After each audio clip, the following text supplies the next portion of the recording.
Hi everyone, this is Lori Weber from Joyful Heart Studio, and I am delighted to be participating in Mixed Media Mayhem's Scraplift YouTube hop this month. This is the first time that I've participated with them in a hop. I've been a member of their group on Facebook, but because I'm a mixed media artist working on Canvas, I've never joined in.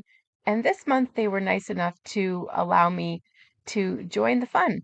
So I had a lot of fun going through all of my stash to see what I could find that sort of fit. In just a moment, I'll show you the layout that was their inspiration.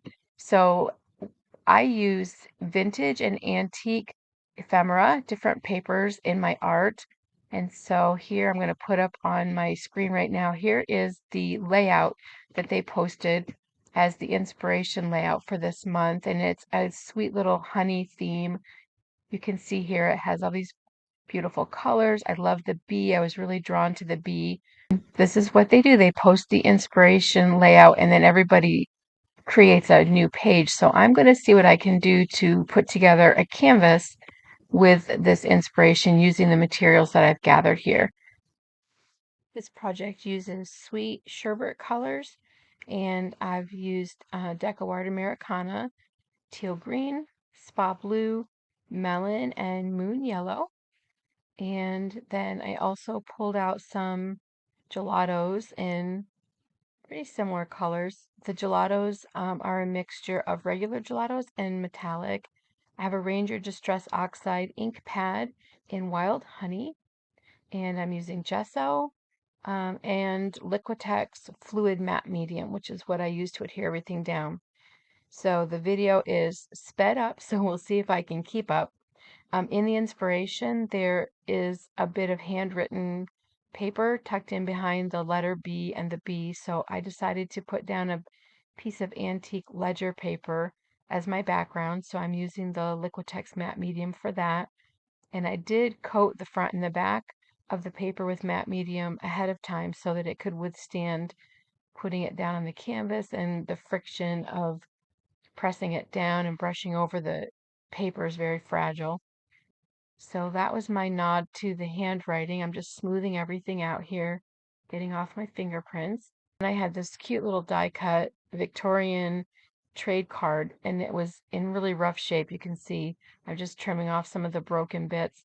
Her her head was in a lot of trouble, and so I adhered those flowers from trade cards.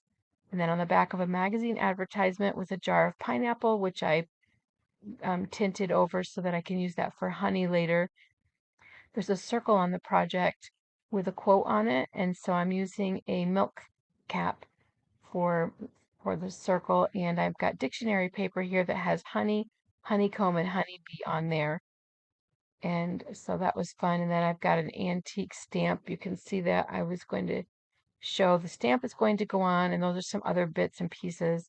And then I decided to use a verse from Psalms to go on the top. And here's just a rough idea of where I think I might go with it. Pleasant words are like honey, sweet to the soul. And you'll see as we go, I kind of changed my mind on a few things. The inspiration has the honeycomb stenciled across the top.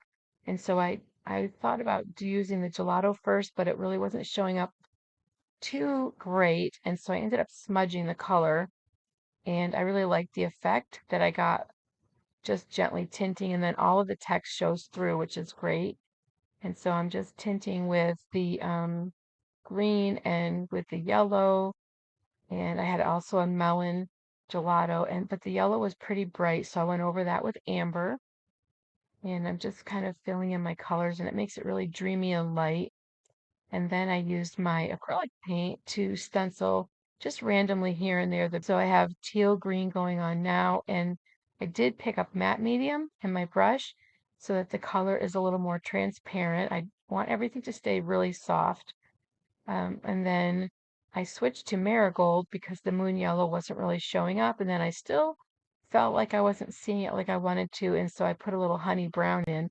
That got me to the place I was happier with. And then Ellen, which a lot of this is going to be covered up in the end, but I wanted to follow along and with the inspiration photo. And so I just put it down randomly, not knowing exactly where things are going to go.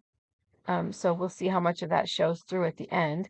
And then I just sponged a light layer of matte medium to seal everything down to this point so that the gelatos won't blend as I work on them further. And so I'm just sort of playing around again with my layout. And I did decide to put my lettering up at the top. So I've trimmed off my little Victorian girl she's holding an orange. And I think the inspiration photo may be orange blossom honey. I see an orange slice tucked at the top. And so that's what really clinched it with me to use her. I really like her holding the orange. On my jar, which is going to be a jar of honey, I have an antique um, canning jar label that I'm going to put on there. And again, just kind of playing with things and deciding where I want to put things. The inspiration photo has an orange flower at the top just peeking out with its leaves. And I found this postcard that had this beautiful sherbet orange spray of flowers. And I was so thrilled when I found that. You can see I decided to put mine on the left side rather than the top. And here I am just trimming my tissue. I lettered with a Tombow Fudenoski ink pen onto the tissue paper. And here I am just going back over my layout to see, and I'm getting happier with it with each progression.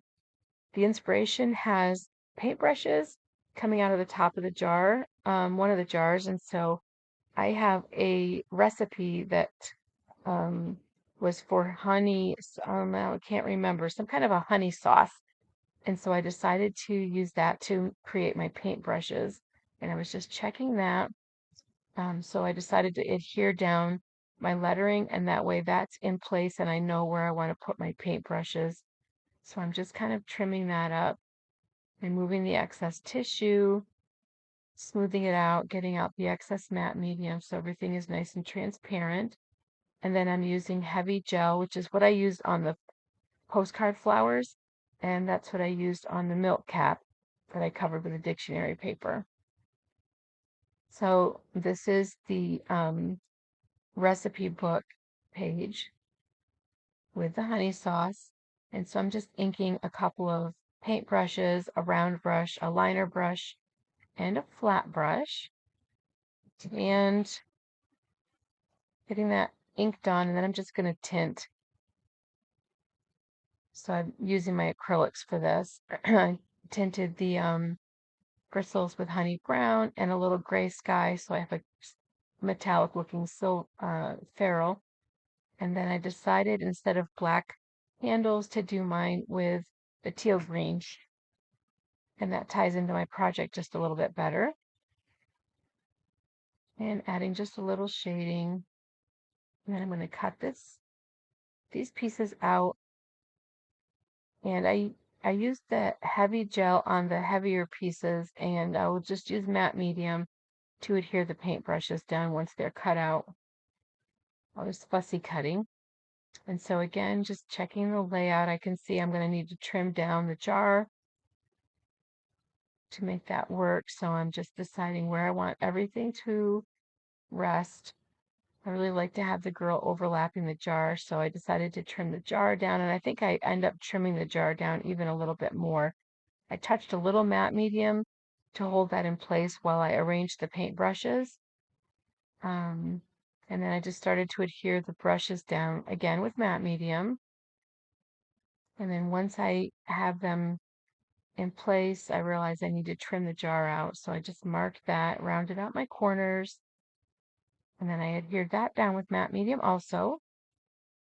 And then my little Victorian die cut, that paper wasn't very thick, so I thought that it would be fine going down with matte medium, but I did have a little trouble getting it to adhere, maybe because I had the other pieces glued on top, but I ended up going ahead and adding the heavy gel to the back of that so that it would sit down a little bit better. And it's really starting to come together. So I had a little dilemma here. I had a bee that I inked on tissue, and then I had a bee that I cut out from a dictionary page. And I was trying to decide whether I wanted to go with the paper bee or with the tissue bee. And so I put down the paper so I could kind of get an idea, and then the tissue, and that's just water right now so that it's transparent and I can see. And I did decide to use the tissue because I'm going to have paper here on the jar. So I decided to go with tissue in between so that I didn't have so much paper together. And so now I just put a border around that milk tag. So I kind of did the reverse of the inspiration. The inspiration had a solid, a dark colored circle, and the text was light. And my circle was light from the dictionary paper, and so I just inked up my B and put dark text. And then the words, I decided to put the words, "Oh, honey." She has, in the original layout, it says, "Hey, honey." And I found in one of my papers some text that said, "No money." And so I cut that out, and then I sort of ransom note style found some other text that fit on top so that mine would say, "Oh, honey." And now I'm just getting out my lettering, so I'm trimming that up, and there's the word money. And I adhered that down to the label, and then just trimmed up the H and turned money into honey. And then I'm gonna take, I think the article said no money, and I turned it upside down and replaced the H, so I have "Oh, honey." And I found a little exclamation mark there I thought was really cute. Then I filled in that bottom corner with another piece of Victorian scrap that I had, and I thought the flowers were so similar.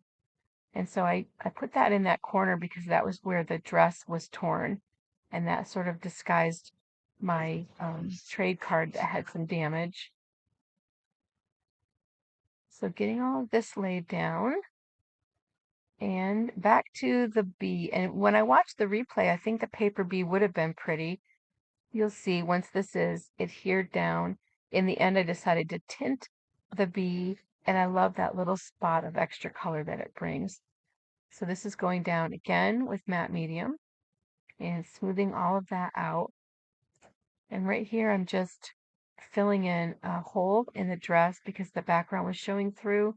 And so I'm just mixing a few colors to try to disguise that and match it to the trade card and fill the hole in a little bit with acrylic paint.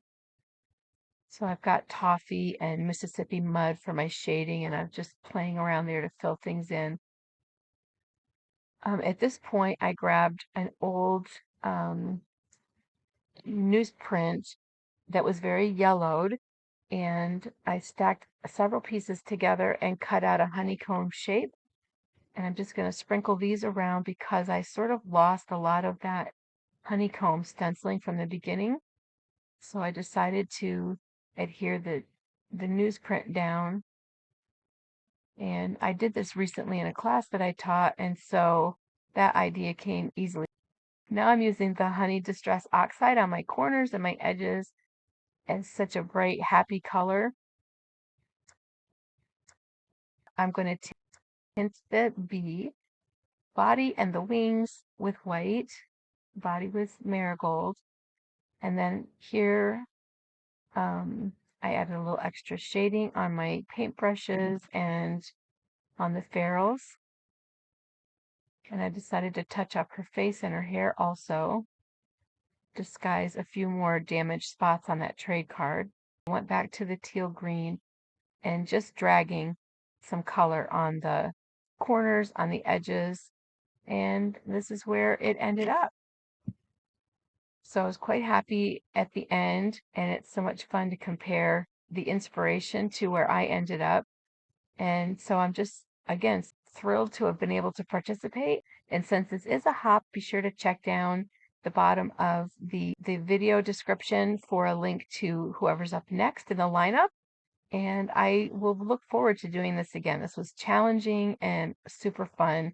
Thank you so much. And I'm so glad you watched, and I appreciate that. Have a great day, everyone. Bye-bye.